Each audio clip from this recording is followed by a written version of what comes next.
good afternoon and good day to all of you. And thank you for joining us on this final day in the Power and Mining Digital Dialogue series. My name is Claire Volkveen. I'm the head of content for ENERGJ Africa. This series has been brought to you in collaboration with ESI Africa and Mining Review Africa. Over the course of the past week, we've been exploring the world beyond the grid. Now, as mentioned, every day this week, this doesn't necessarily mean off the grid, but it is an acknowledgement that there is a lot happening in terms of the provision of energy outside of Eskom and traditional grid-connected power. So over the last 4 days, we've discussed the general landscape for power and mining in South Africa, and some of the options available for private procurement or self-generation of power, the need to do a thorough analysis of your landscape, utilizing data analytics, the role of storage and how we can utilize what has for a long time been unusable land through capping solutions and the implementation of solar storage or solar energy on those. Now, a lot of the focus on net zero has dictated our program. But today, we want to look at the more immediate power crisis that we're experiencing in this country and how projects are being implemented and what learnings are coming through from these.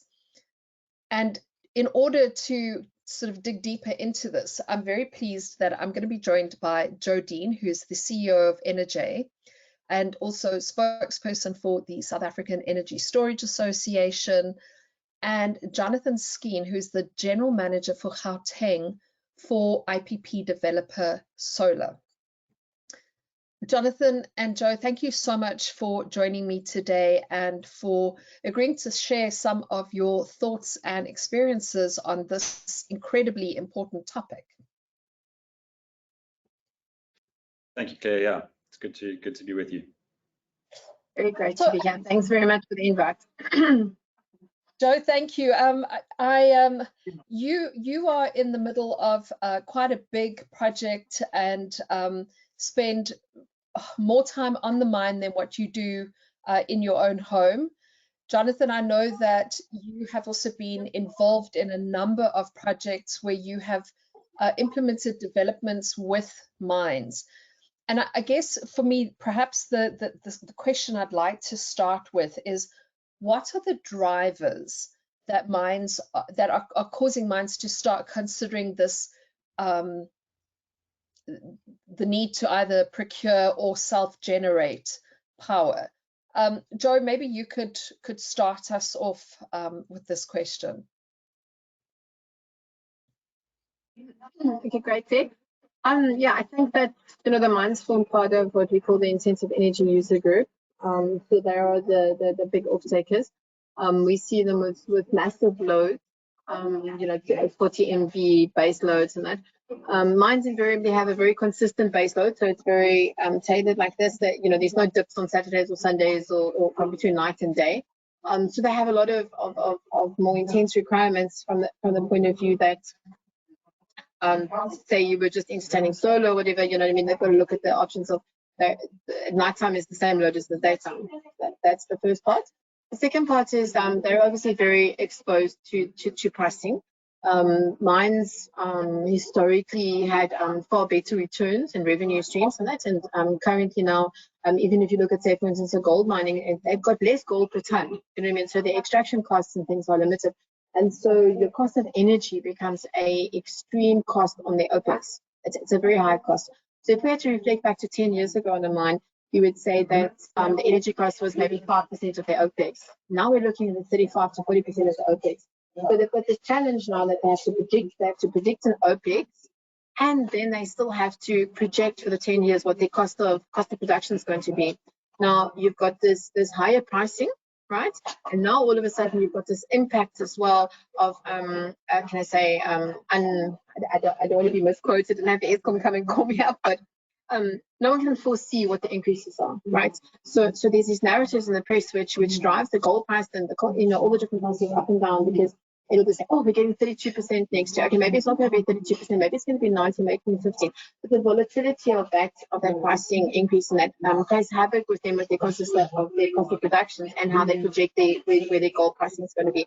So they sort of have a very compounded problem. Then what really hit them, I mean, the insult to injury has been the insecurity of supply, the intermittent supply of power, and then in which if you can picture a mine, it's all or nothing. You know what I mean? They're either running at 30 MV or not. There's not a part where you can actually ramp down anything. So Eskom did come to the party with most of the intensive user groups and said, well, you know, you guys have got dedicated transformers. We'll do what we call curtailment-based program. So curtailment means if you're in stage 1, you go down 5%. If you're in stage 2, you go down 10. If you're in stage 3, down 15%. So there they could shed a little bit. You know, we could shed a couple of compressors here and there. They could actually meet the curtailment. So curtailment would be, if it was stage 1, they would go off, they would reduce by 10% or 15% for say 8 hours as opposed to 3 hours. What's currently happening now is the minute we get to stage 3, it becomes unpalatable because stage 3 and stage 4, moving to stage 4, actually means they have to curtail down 25%. None of those mines have got that ability to share 25% of their load. You must remember that they were already on maximum of their nominated demands, right? So now they sit with the challenge that when they get to stage 3 and 4, they literally have to shut them all or shut something, which is a production loss to them. And it's a massive production loss. You know, we're talking about 750,000 to 1 million rand a day losses, lost in production. Then, if that was not bad enough, we've got what we call intermittent supply. So a lot of the mining areas, because of load shedding, and you must understand the dynamics, because a lot of these mines are actually behind the municipal meters or in areas, or there is some supply, but they're municipal. What's happening with load stage 4, stage 5, and stage 6? It's almost like if you can picture a bucket. And the municipality or the supply areas, right? So they're ricocheting between, say, 3 load shedding events in a day. They can't recover enough. It's almost like the bucket's got a hole in the bottom and the energy is all going into the bucket and they can't recover enough. So we get this intermittent supply, we get this bouncing on the grid. So now the mines are coupled to, firstly, I've got curtailment, right? I'm paying an unhealthy escalation or unpredictable escalation. My price of energy has climbed dramatically over the last 10 years. But now they have what they call nuisance trips. And the nuisance trips in an entity, the recovery time for them is not fast enough. So then you have backing up on supply lines, on producers, and you know, so it's just a compounded problem, you know, for them. So this is now a newer and a direct result of load shedding. So what they're looking for is relief on pricing, right? They're looking for a fixed view on what the escalations are going to be, but they're also looking for a modicum of security of supply. They're looking for something to bridge that gap, whether it be the short term, you know, for a nuisance trip. In other words, because if you can think of a response time of what they would traditionally have would be a diesel generation. A diesel generator is not going to give you that response time, that UPS response time that you want to bridge that gap if you're having 6 nuisance trips within in a morning, you know, and these dips and things. That's about, well, I think that's as gloomy as I can possibly paint it for them. And these are the challenges. I think the real thing that we have to embrace is the fact that, as I said to you, a lot of the mines are driven by the OPEX cost. And these compounded problems are making it a reality that they have to decide whether they are going to be sustainable or not. I think a lot of the mining groups are looking at those questions. One, sustainability. You know what I mean? So, I mean, if you had to shut up the pipe, you ever thought about it? It's 2,500 jobs lost like this. And I mean, if they had to decide they're too marginal and they're not going to continue. But it's also the challenge is we're supposed to, the mines are regenerating, right? So they want to do expansion. And also they are, say for instance, in a gold mine area, they're doing reclamation. They're doing reclamation mining. So they're cleaning up different areas, you know, I mean, reprocessing, cleaning up, rehabilitating. And there isn't the power supply for that. And if they had to shut down materially, that's a dead stop. You know what I mean? So it's limiting their ability to expand, it's limiting their ability to predict their life of mine. And then the last part would be investments into the mines. You know, mines are obviously benchmarked against the sale of their commodity that they're mining, and they get measured on what we call life of mine. So insecurity of electricity supply and all these compounded factors actually reduces the life of mine perspective from an investor's perspective. So it's multiple challenges. I don't know if you want to touch a mouthful, but that's basically where we're at with the mines.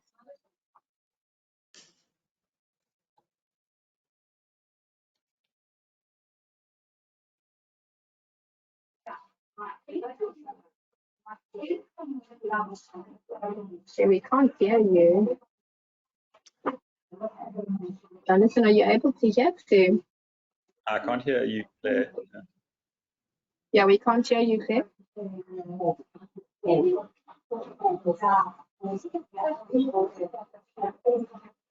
suppose it would help if I actually turned on There we go. my microphone. I'm so sorry about that, people. I was so worried it wasn't me this time. Thank goodness. I guess this is the joy of working with children, animals, and modern day technology. Anyway, Joe, no, I was saying, I think that a lot of what you raised is really important. I mean, these are all very real considerations. And Jonathan, from your perspective, are you seeing any additional drivers for the mines that you are working with? Anything that you'd like to add to what Joe has said? Yeah, no, I think Joe captures it very comprehensively there. It's the three key issues, the fundamental one being the security of supply, then costs, and then obviously decarbonization and the competitiveness of the products, or the acceptability of the products to the international market. And it's really, it's the same three issues that flow through to our economy as a whole. We have to have security of supply. We have to have competitive electricity, because that really is the engine of the whole economy.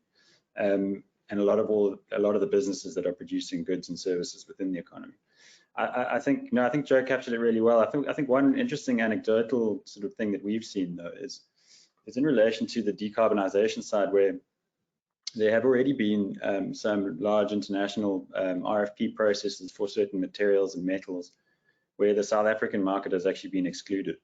And that's a big red flag for a lot of producers of these goods. Obviously, we just purely by the nature of how our grid is structured, we do have fairly carbon-intensive generation, and that's already starting to have an impact in terms of procurement decisions internationally. So that's something certainly that our clients are extremely attuned to, and are taking now a very serious look at how to work their way forward. And taking the forward view, we obviously have a lot of decarbonized technologies that are coming into the markets in bulk now, and we've got the first large wheeling deals, for example, and the first large on-site projects that the mines are building. But we've really got a lot to think about, both as from our side as IPPs, and also the off-takers, the large energy users, and the energy-intensive user group, as to how we're going to build in low carbon energy, but also a lot of system flexibility to cope with a large amount of variable renewables. And those elements are certainly at the forefront of a lot of our buyers' minds at the moment. And have you been exploring sort of solutions with them, particularly as far as that flexibility is concerned?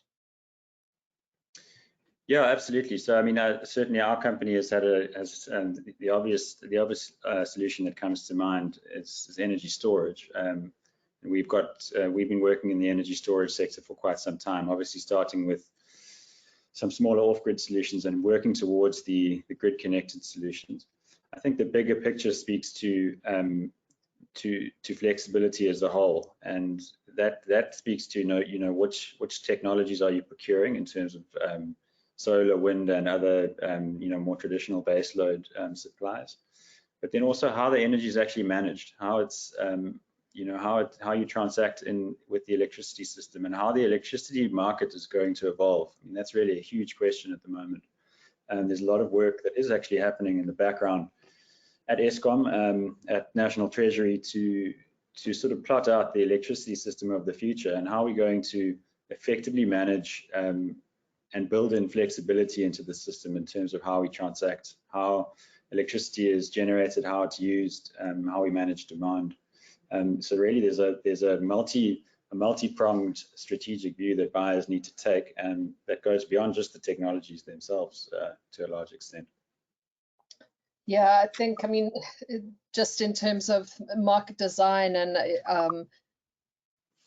I guess, when you're looking at a small system or a small network, kind of figuring some of that out is one thing. But when you're looking at a country the size of South Africa and how kind of widely spread some of our demand is versus the generation, you really are needing to put your thinking boots on, I guess.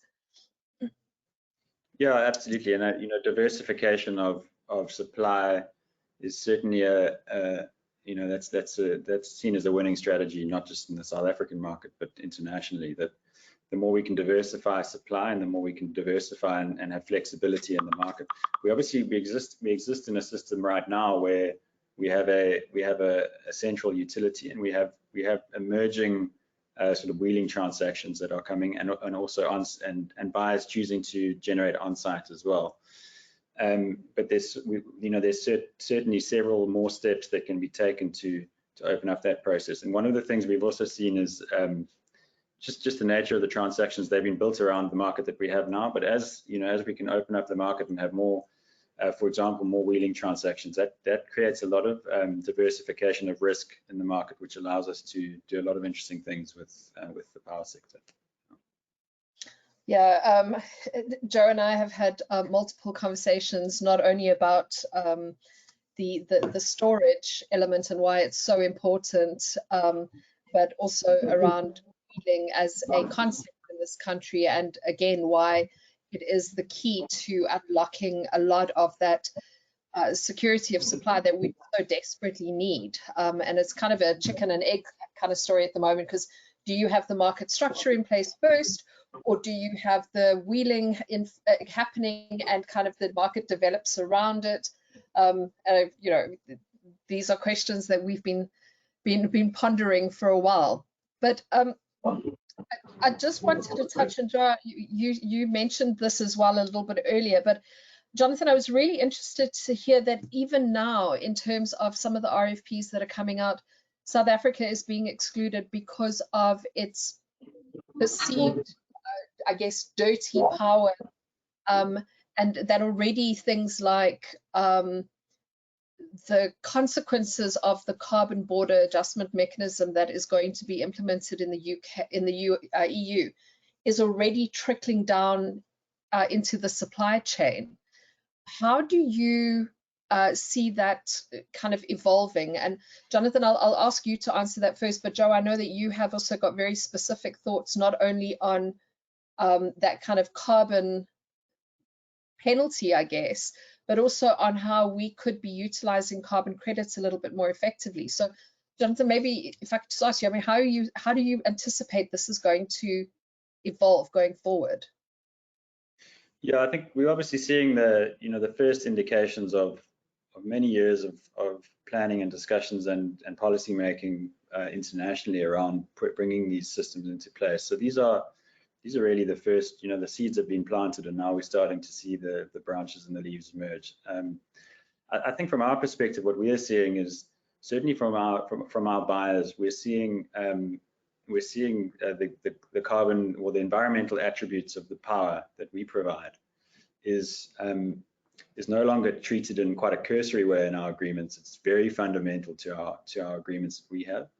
And there certainly are buyers are pushing for very, very strict commercial structures to ensure that they're getting the carbon credits that are connected to the power that they've contracted. In a sense, it's almost as if you obviously understand that you're buying power. The power has always been the main product of what we do as IPPs, or what you do as a renewable generator. But the environmental attributes are emerging as a parallel product that is as important, and in some cases potentially even more important. So the entire sort of commercial structure of how, for example, power purchase agreements are put together is certainly evolving towards that, to make sure that whoever's delivering the service is certainly being held to their commitments in that respect. Yeah. And Joe, from your perspective, I mean, carbon credits and trading is something that I know you feel very strongly about. How do you see this impacting the mines, both in terms of the carrot and the stick elements of being punished for using very, very carbon heavy kind of power. Yeah, just in terms of, I guess also in terms of their ESG commitments and expectations. Have to see the markets they're trading into and where the requirements are. But let's take it a step back and let's have a look at the actual carbon footprint, because it all starts with the carbon footprint, right? So every entity that emits more than 15,000 tons of CO2e in South Africa is expected to report into what we call the National Air Inventory System, right? So you're supposed to declare your carbon footprint. So your carbon footprint is declared. Now you remember the carbon footprint on any South African entity, if you had to look at it as a ball, as a pot, 70% of it would actually be triggered by your energy consumption. And by nature of the fact that 95% of the monopoly provider of energy being Eskom is fossil fuel. So there's quite a big element on that. But mines also have other emissions. So they have to report on their gas consumption, they've got various volatile VOCs that they're emitting to atmosphere. So they've got a consolidated carbon footprint that they need to be able to reduce. So when they report into the National Air Inventory System, they are then already triggered to pay carbon tax. Now, carbon tax is geared currently at what we call your megawatt thermal installed capacity. So if you have an entity, say for instance, that has a large diesel generator footprint or uses any diesel or any type of combustion, they're going to be paying carbon tax on that. So you're not paying carbon tax just purely on your electricity consumption, because electricity consumption is actually what we call Scope 2. But we've got NDC contributions to the South Africa has contributed its NDC contribution internationally, globally, right, for all the different costs. So within that, we said we have to transition, right? Everything is about the transition. So by 2025, 2026, we've got to go to international based pricing. So if I ran my diesel generator now, I'm going to pay 120 Rand a ton, right? And 1 ton is equal to, equitable if you want to from an energy perspective, to 1 megawatt. But park that and just think of the principal part of it. You're paying 120 Rand a ton now. Come 2025, you're going to pay 640 because you're going to pay to international base pricing. Because what is going to happen is from 2025 to 2026 to 2030, we have to pay in at $20 per ton, and it's going to escalate to $30 per ton by 2030. That would be the minimum. But it's a very aggressive market, and it's going to increase because you see the pressure coming on the contributions from all the world powers. So do you understand? It's another insult to injury that the mine is facing, because he's not just paying it on his electricity, but he's paying it on his volatile emissions. He's paying it on his total carbon footprint. So procuring green energy gives him the ability to offset against that. So it's not so much about trading in a carbon credit. We can talk about carbon credits now as a separate entity, but think of his actual footprint that he's reported. He's reported into the National Air Inventory System. I am paying, I am a 40,000 tons per year.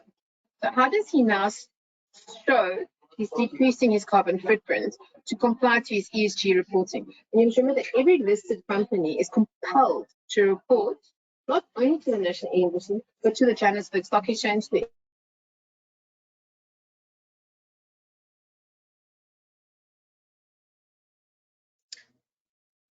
Joe, I don't know if we've lost you.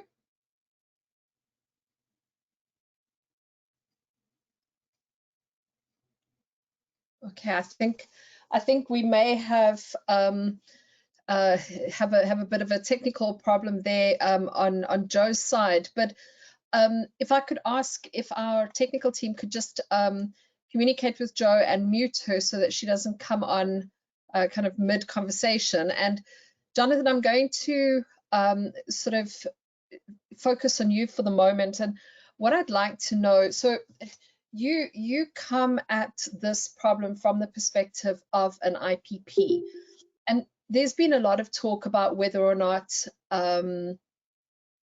mines should develop and generate their own electricity, or if they should be working with partners. And I guess there's room for everything. But from your perspective, what would you suggest is the best way, especially for mines that are coming in at this point and trying to explore what that market looks like for them? Yeah, it's a very good question, Claire, and I think within the mining sector, we obviously there's a huge diversity of different types of operations and organizations.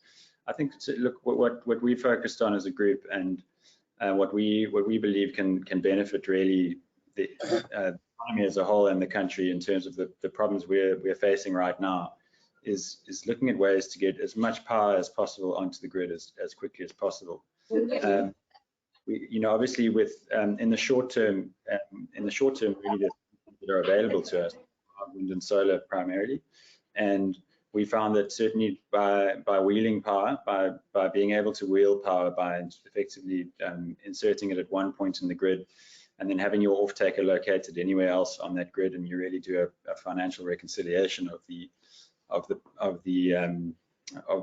power in that sense. That allows us to really pick and choose the best sites in the country. Not necessarily pick and choose, because we do have a lot of limitations. We've got grid constraints, we've got a lot of land is not suitable, we've got environmental laws that obviously need to be very closely followed. But what it does allow us to do is put on the hat of actually optimizing the generation based on not being restricted to a particular location. We can really focus on areas that we know have really strong grid capacity, where we can put the capacity in. We can take into account the renewable energy resources that are localized in that area, obviously places with lots of wind and sun, and we can pick places that are not environmentally sensitive, or don't have high agricultural value, or don't have potentially geotechnical issues. And we've obviously seen some land, for example, that might be undermined can potentially be unsuitable for certain types of equipment. So that's really, wearing our IPP hat, that's the approach we take, is to get the power to the grid and thereby to the customers as quickly as possible, in large volumes and at the lowest possible price. And certainly wheeling is certainly, we see the best solution for that. But having said that, a lot of mines find themselves in quite a fortunate position where they have access to good land. And that's really, that's certainly a bit of a lucky draw in a sense. If you've got access to good land, and certainly there's no reason not to try to develop that if it's well suited to renewable generation. I think the other consideration is also to look at the way the market is gradually evolving, and hopefully evolving in future, which is that eventually you may be in a situation where traditionally we've purchased from one utility, it's been Eskom, or it's been your municipality who effectively just aren't selling Eskom's power. We may well and hopefully will evolve into a situation where there's a lot more competition in the generation market, and you may have a lot more flexibility to pick and choose who you're buying from. And in that sense, if you're going the single generator, single buyer route, and if you're looking to only generate for yourself, that's obviously a slightly different strategy in that respect. Not to say that it excludes you from participating in a broader electricity market. But I suppose the final observation there is, again, back to the diversity of the different types of mines. So we're seeing we're seeing the very large listed entities who have a significant amount, gigawatts of base load. And for them, just purely on the scale that they're looking at, it does make sense for them in some cases to look to partner with experienced IPPs or developers to see if they can use their own land, if they can leverage their economies there. I think as you go look at other, and we are seeing that emerge in the market. There are some very public, one or two public partnerships that have been announced to that extent. I think the smaller facilities potentially have, or smaller groups and smaller mines, may have separate challenges, and there could also be financial challenges around the strength of balance sheets, etc. These are all factors that play into which solution you actually go for. But yeah, I think that it's certainly it's not an easy decision to make for many of the mines, but certainly from our perspective, we believe that the fastest route, certainly in terms of what we are doing, it's certainly not the only route, but is to get the power onto the grid from where it's best placed to come from. Yeah. And I suppose that option, of course, does relieve a lot of the risk from the mine's perspective. If they are working with an IPP, it really does probably alleviate a lot of the pressure. Yeah, no, absolutely. So I think you know, risk is really especially with an emerging sector that we have at the moment. Well, I wouldn't say it's emerging, but we are moving into large scale procurement of renewables, whether it's through self-generation or through a market or wheeling structure. We're moving into a situation where we really are the industry is stepping into a new dimension, I suppose, and the risk that's associated with that is fundamental. And really what underpins most of these projects is your ability to move the power to more than one place, or to sell it to more than one off-taker, or to move it within your group, for example, to more than one mine, is extremely valuable. And you know, traditionally a lot of the agreements in the market were really captive and behind the meter. You know, we used to have the 1 megawatt generation license cap, which was always just you know, you look back on it now, it just seems absolutely crazy that we would have that type of limitation in the market. But that really drove a situation where everybody had to, if you wanted to generate power, you'd have to put it on your land and also put it behind the meter effectively. And in a lot of cases restrict the size. And so PPAs were written in a way where the buyers had to, either you owned that facility yourself, or if you were being sold that power by an IPP, or the IPP owned the plant, you put up really quite enormous guarantees that if anything happened to that project, you'd effectively pay penalties equal to almost the value of the project. So that's something that's evolving now because of the flexibility in the market, because of the potential, you know, future ability of a generator or power plant to potentially change its off-taker.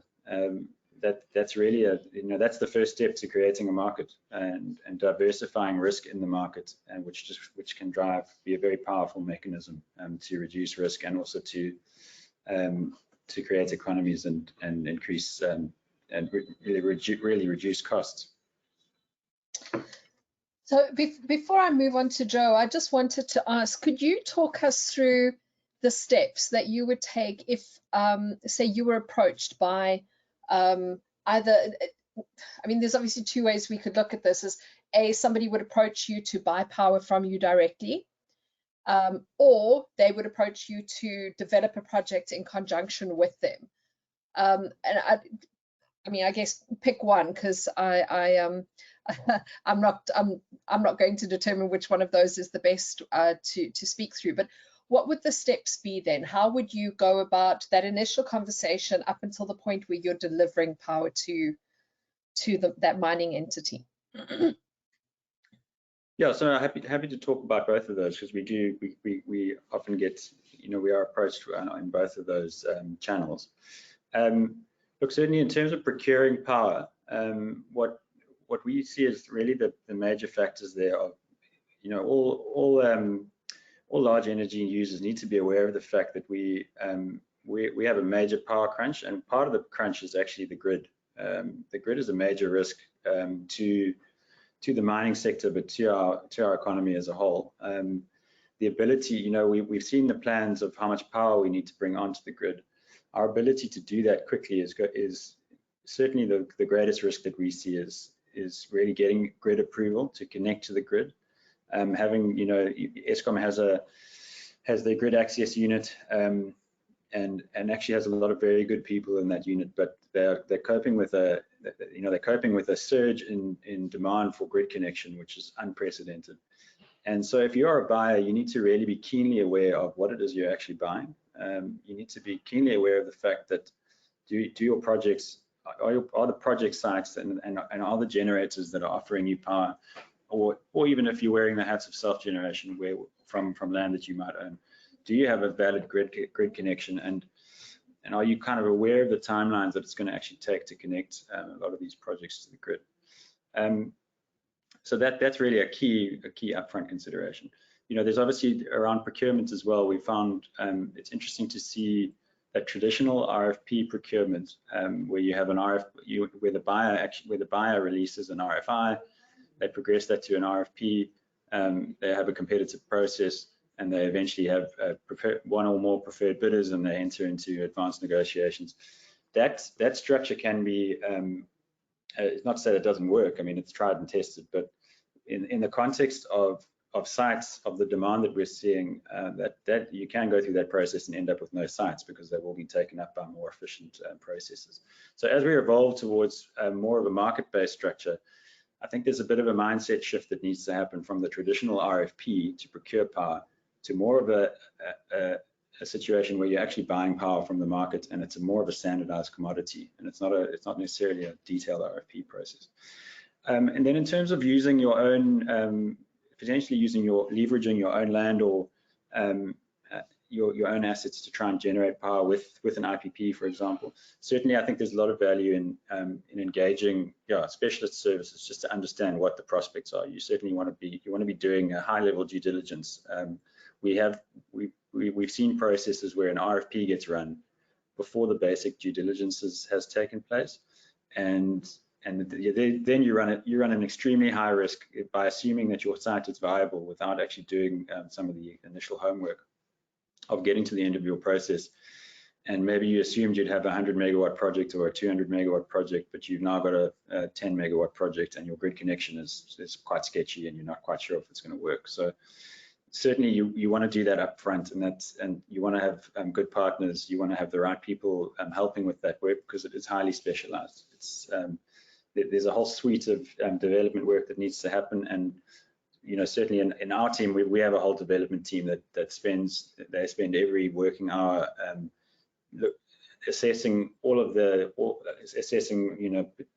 a whole range of new sites and looking through a long and extensive checklist of different risks that we need to manage there. So certainly, if that's the route, you want to definitely do your due diligence up front and tick all those boxes before you launch yourself into a process where you might be spending a lot of money without a clear way forward. Yeah, it would be terrible to get halfway down the road and discover actually it's a cul-de-sac and you have to turn around and you've lost all of that money, kind of getting to that point. Joe, I am going to ask you now if you can perhaps give some perspective from the project that you are working on. You are obviously working directly with the mine. The process has been slightly different to that which Jonathan has just indicated, or as one of the options that mines might be able to pursue. So could you talk us through as much as you're able to, obviously, what the scope of the project is that you're working on, and I guess some of the learnings that have come out for you, because this has been, I guess, an interesting journey just in terms of legislation, community engagement, all of that kind of thing. So I'll let you share some of that journey with us.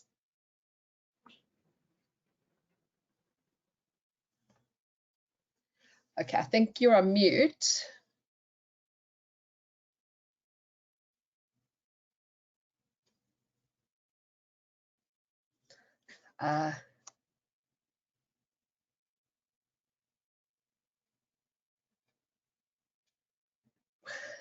Hey, sorry, I'm muted by the organizer. Oh, I wasn't. okay. I didn't have control. I was trying to tell them you muted me, not me. Yes, I think I support everything that Jonathan says. I think that historically, the mines we were very conservative. They didn't understand all of this. You'd have these RFPs and procurement processes, and you'd see the same project come up and they're down again. You know what I mean? They would go out on. I think Jonathan can support me on that. We'd have countless RFPs. You'd see the same. I won't name the mining houses, but I think we all know we've seen, oh, yeah, they go again. You know what I mean? Here's the 40 megawatts. And it was primarily because they maybe didn't understand the core business and what the dynamics were. So it's very important, exactly what he said is that desktop feasibility, and a very quick feasibility would be completed now. And I'm saying from experience of working with the mine that I've worked with, because the mine I've worked with has been on that journey where we said, okay, fine, we're going to take the risk onto ourselves, and we're going to develop this project, and we're going to trundle along, and we're going to see where our options are. So it's been a good journey. And it's a journey that I think this mine can share with every other mine, to say, right, we've actually gone down every rabbit hole, come out of this rabbit hole, and look at all the things. And it is very much like what he said about the grid access, It's about the EIA. We can talk about EIA and SCUMA and all of those. There's a bundle of permits and licenses, irrespective if you're an IPP doing a project or if you're doing self-generation for yourself. You still have exactly the same feasibility, permits, licensing conditions that you need to comply to. And these in the past used to be lengthy. They were like 14 months, 18 months old.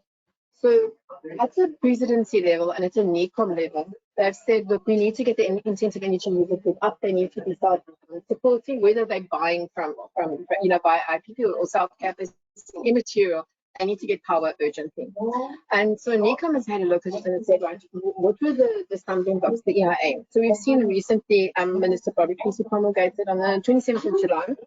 She promulgated exemption for power lines and for substations from EIAs, as long as you were not triggering a wetland, area. You know what I mean? So you have to be in low or medium sort of thing. We know that she's out on public comment now, and we're anticipating at any minute now where your EIAs are going to be shortened. Your timelines and your EIAs are going to be shortened. We've seen your water use licenses where it has to, there's caps on the times. And the most instrumental one that we've seen is, and I do sympathize with the Eskom and I sympathize with the grid access unit officers that are doing the grid connection agreements, but they were very extended, they were very protracted and very long to get to. And that's been reduced to 45 days.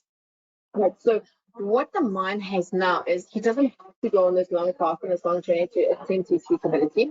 He can do what we call almost, I would say, almost like a quick and dirty. He can do a desktop feasibility to make a decision whether does he need to do this on site or does he need to procure from an entity, wheeled energy from another side. What does he want to see? And then we start talking about technology. And I mean, we could get really excited about this, but how can we unpack? I mean, Jonathan's alluded to the wheeling, which is a fantastic thing, right? So we could go and build a plant somewhere quickly for this entity because we've got a shortened time on the feasibility. We can wheel the power to the mine, or the mine says, okay, great, I've got these areas of land. I want to do land reclamation, because remember, a lot of it is bedded into what we did previously, which was the renewable energy development zone, which is mainly where the mines are, where we also have shortened timelines, right? So it's about having that lens to see what, and I've always been promoting the case studies and the learning studies. And I think that all of these projects, the project that Jonathan's been involved in, the project that I'm involved in, the project, we should table them and make them available, because that enables the other minds to say, right, I see that, this is where I need to go. Instead of sitting with these, like I said, these long-winded, they're sitting in their little silo over here, and there's this protracted, as Jonathan said, RFP. And the RFP, look, to get an RFP out takes you at least two months. Then you still have to have it out there you've got to give your respondent 8 to 12 weeks to respond. Then you have to evaluate it. Then you still do the negotiation. You understand? So it's about, I think, encouraging them and giving them as much of the information as we can through webinars like this, and making available data and information that they can make that decision. Because if you think of now, he's decided what structure. Do I want to do it on site, or do I want to wheel my energy? Right, goes in there. But now you can break the technology out. So on a wheeling transaction, you can do on-site, off-site. So Jonathan could go build an IPP project in Pittsburgh and wheel it all the way to Richards Bay or whichever he case may be. What he could do is he could attach the security supply element. So he could put your storage on site, still attach it to that wheeling transaction, that PPA, and balance it out that way. So it's really, really about being innovative in your thinking and in your approach, but it still becomes bespoke for that mine's need. Like you said, this mine might have land, that mine might not have land. Where are we going to find that balance, and how are we going to expedite the decision of the mine? Because it's a massive investment. If you think of it, standard mine, I'm telling you now, if he wanted a PV plant and he wanted a battery system, it's a 2 billion ZAR investment. Whether he does it on a finance from the bank, he does it on a capex transaction, or he's doing it on an IPP winning transaction. You know what I mean? That money is still balanced somewhere. So it's about de-risking it now for all parties to the transaction. And I think that's important. And it's about the knowledge base. It really is about the knowledge base. It's about the sharing. It's about the experience that Jonathan's picked up. You know what I mean? So which is in some major investments, and they've got the 2 first wheeling transactions, you know what I mean? So they've made it work. And then it's also about the brotherhood. I think we've talked about it, Jonathan. It's that sharing the risk. So these mining houses are all in the same boat, and I call it the good ship energy. It's the energy that all in the same boat. So can we get them together to say, listen, you guys have collectively got 4,000 megawatts of off-check abilities, and how are we going to supply to that collectively? And it expands the market so that you don't have, and you might have multiple generators and they can be from different owners. They could be different that you can get together, but you balance it out for each other and you make access to it faster, because that's what we want to break down now. It's no longer, everybody has the surety of investing into PV. You can get investment into PV from any of your commercial banks, from your venture capitalists, from any of them. You can get investments into storage. You understand? But now it's the time delay. It's the time delay on that decision making. It's that every mining house is sitting with boards, and these boards have to be pleased, and the boards have to approve. But if you have a joint venture, so you procure the mining houses together, this is your bulk, you know what I mean? And this is the creating a new link, creating a new family that you can do, and you can accelerate that time decision. So take my mind, took 2 to 3 years to get them to this decision. So it was like a step in. Okay, we're going to capex this a little bit ourselves. Okay, we're going to capex the next little bit. Let's build 10 megawatts. Let's not make it 20 megawatts. Let's build it more. And it's been time consuming. But now what happened is we've hit this point where we need the power, right? So we believe in this, let's do it. And they've actually been the pioneers or the ones that, and the ones that Jonathan has got, are actually the pioneers that we can say to them, listen, boys, this works. We can do this. I don't know if that makes any sense to anybody here. I think it does, and I think that you know, there is a great opportunity, particularly from shared learning. I often believe that you know, the things that go right are great, and everybody's happy to speak about those. But of course, it's in the things that go wrong or don't go quite according to plan that the real learning is, because those are mistakes that are likely very easy to make and yet also very easy to overlook. But by sharing those, hopefully we can actually take advantage of one man's bad luck and turn it into good luck for everybody else. So it's also your success story. It's also about your success story. South Africa sometimes the really bad stuff we share, right? So that would be Eskom's going to have an escalation. It's not the bad luck story that you said, like what happens if you don't get your EIA, or what if DWS holds you up, or you suddenly have a wetland constraint thrust on you. Those are things that are not shared. Those bad news stories aren't shared. It's more the bad news story of, or that investment fell over, or that investor didn't. So I don't say disagree with you. I'm saying is that we've got the bad news that we need to share with them, but the proper bad news, not the sensational bad news. But the good news stories, we don't hear the good news stories. We don't. I mean, Jonathan and them have built fantastic entities in that, and there's such, we don't say it's jealousy, but maybe there's truth in them. Maybe there's jealousy in the market. So people don't go around and say, wow, check it out. You know what I mean? For me, maybe because this is from an industry body association, so it's great for me to say, no, go check what they did. They've done it. We've got a wheeling transaction. Hey, you know, go to any of the other developers, IPPs, ones, and that information is not freely available. It's not put there and said, this is how it works. And I think that's what we need, because if you think of it, guys, and I'm serious, I think every intensity energy user, every mine needs to think about it. There's 17,000 gigs that need to be changed. There isn't enough everybody to contribute. Our concern more is, how are we going to get the grid to accept this? We need to get adoption of storage technologies and other technologies that are going to strengthen the grid. So we need all of the generators, we need all these IPPs, we need all of these behind the meter. There's more than enough room for everybody. We just need to fast track it. I think that's what I want to get to. We've got about, I don't know, about 5 or 6 minutes before we need to start wrapping up, and there have been a couple of questions that have come in, and the one question that has come in is the level of awareness around pumped hydro storage. And Jonathan, just is this something that you see potentially being something that could be implemented, particularly in some of the mines where kind of like it says here, our older mines are potentially the new gold mines of South Africa. The mass storage with peak load supply potential is huge, yet we seem to ignore it.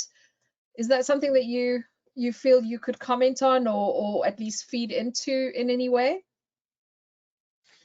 Yeah, no, it's a very important observation, and I think what a lot of South Africans maybe don't see on the horizon. We're often faced with, we have a big batch of load shedding, and everybody's sort of in a panic about what are we going to do right now. But on the horizon is going to be a huge demand for, as I mentioned earlier, flexibility in the power system, and that's going to need to take the form of, as Joe's mentioned, energy storage, and pump storage is potentially one of the very important avenues that needs to be looked at very seriously in that respect.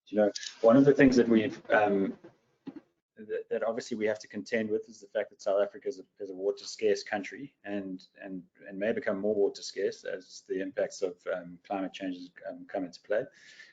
But certainly it's something that needs to be looked at. We do have some potential for pump storage, and the mines themselves, depending on the mechanics of exactly how they are built and how their reservoir is located and that sort of thing, is certainly a very good opportunity.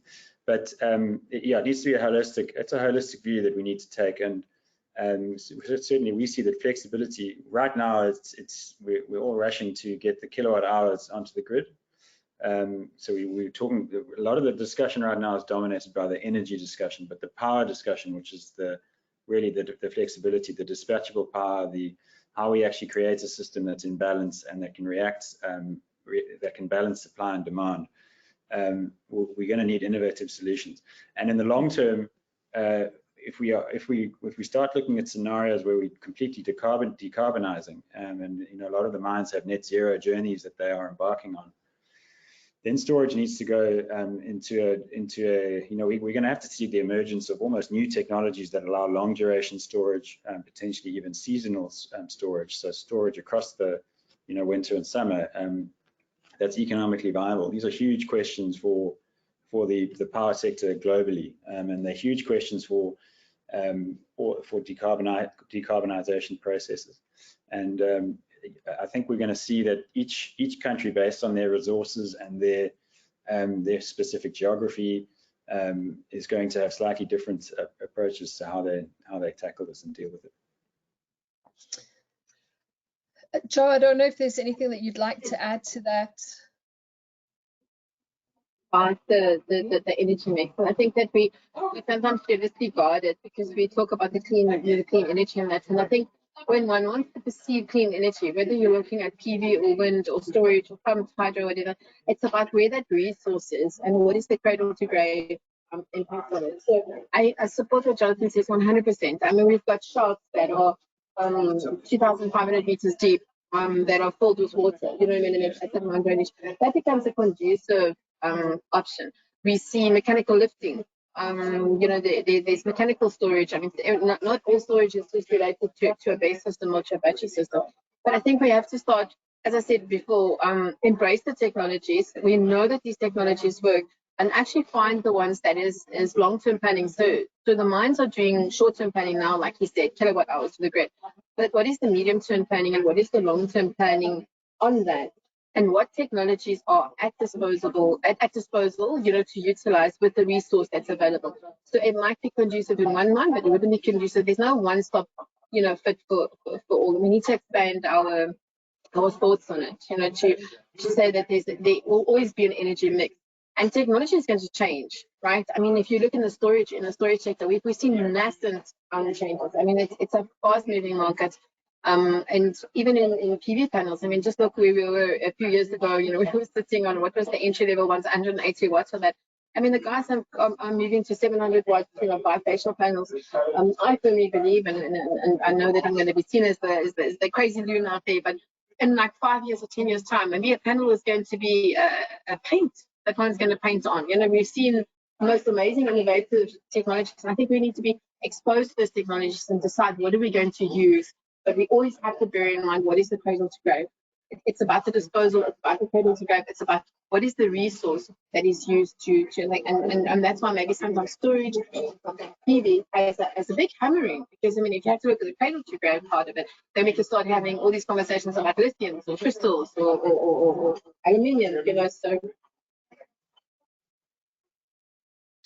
I completely agree, and it was something that I had wanted to touch on in terms of sort of disposal and ethical recycling of products. So I'm glad that you brought that up.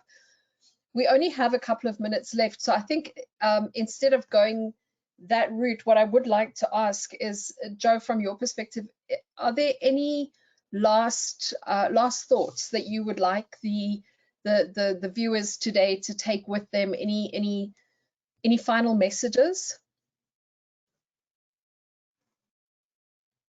You should ask me that. Do you think I'll sit here for an hour and we don't have an hour? But I think that we have to take off all the hats that we're currently wearing, and I think we have to rethink how we're looking at it and how we're focusing it. So if you're asking me to respond from the point of view, I think it's to focus on mining or intensive energy use, if you're from that, as maybe to reach out to the avenues of credible information that you can get, but that you need to put aside the past recent things, put aside the narratives that are in the press. I mean, we have hundreds of narratives. I mean, one of the biggest ones that I hate is, and I heard it yesterday again, and I wanted to absolutely tear my hair out, which is like, wheeling doesn't work. You can't make wheeling work. You know what I mean? And we know that it can. So I think I'm asking everybody to reset and maybe to follow some of the studies. And I'm encouraging yourselves now. So maybe I'm turning it back at you to ESI. Let's make some of this knowledge available, some of these steps available. And you need to get points of entry for them to ask questions and to be referred to accurate sources of information provided, and for them to really to reset their minds and forget about whether they said, you know, storage cannot be, hasn't got an LCE that's under code. So I can tell you that any technology currently now is under the levelized cost of the current supply of Eskom. That decarbonization is going to come and bite you, and it's going to come and bite you hard. And 2026 is just around the corner, and 2030 is not far off. So you've got multiple entities that you need to sort of. And secondly, there's no silver bullet that's going to come and fix the energy available to the grid from Eskom. We need to embrace that. We need to understand that, and we need to understand that Eskom has to decommission those power stations, and therefore we have to move into a new world. And we have to move into a merchant market world, but before the merchant market world, we need to stabilize what's currently here with the distributed generation. So it's up to every mind and every entity to say, how am I going to participate into solving the energy challenge, aside from sitting back and saying, well, you know what, Eskom needs to give me the power, and you know they mustn't escalate me, and you know, I'm sorry, I'm not going to pay your carbon tax. No one is going to make any of that go away. So we need to line those things up. We need to sit and make business-like decisions on how we're going to do it, and then we need to forget about all of the narratives and say, right, what's the new way forward? Because it's a new world. It's a new world that we're embarking on. And I can tell you, in 5 years' time, the energy world, or the energy is going to look totally different to what it is now. It's going to be fast moving, and it's going to change. No, that's for sure. Jonathan, from you, any final words? No, I like that description that Joe gave. I suppose just to keep it very brief, I think what I think is really fascinating about the times that we're in is that the mines have a huge role to play in the success of the economy as a whole, as to how they tackle this. But I think one thing we have to really take to heart is that what we're doing is not just the evolution of the power system. We're almost rebuilding the power system in a lot of ways from the ground up. And there's a book that we were taught about when I was studying. I think it's called To Engineer as Human, which is about how progress and innovation often happen through making mistakes and learning from mistakes and trying new things. And I think we need to really be committed to that principle, both within the mining sector and as IPPs and in the economy, that what we're doing is new, it's innovative. The way we're going to get all these technologies to work together, we have the building blocks, but a huge amount of innovation has to happen. And we expect that load shedding is going to go away in some time. We can't expect to solve these problems completely smoothly, but we really recognize this as really the challenge of our generation, is to try and rebuild our power systems in a way that's clean and reliable, and it allows everybody to have an economically sort of rewarding life across all different communities of the country. And the mining sector has a huge role to play there, and it really has a big opportunity as well. I mean, I guess if you think about it, we are in crisis, not one company or one element of the economy. We, as a country, as people, are in crisis. We cannot afford to take that attitude of, well, it's not my problem, or it doesn't affect me, so I'm not going to be part of the solution. This is an opportunity for us all to pull together.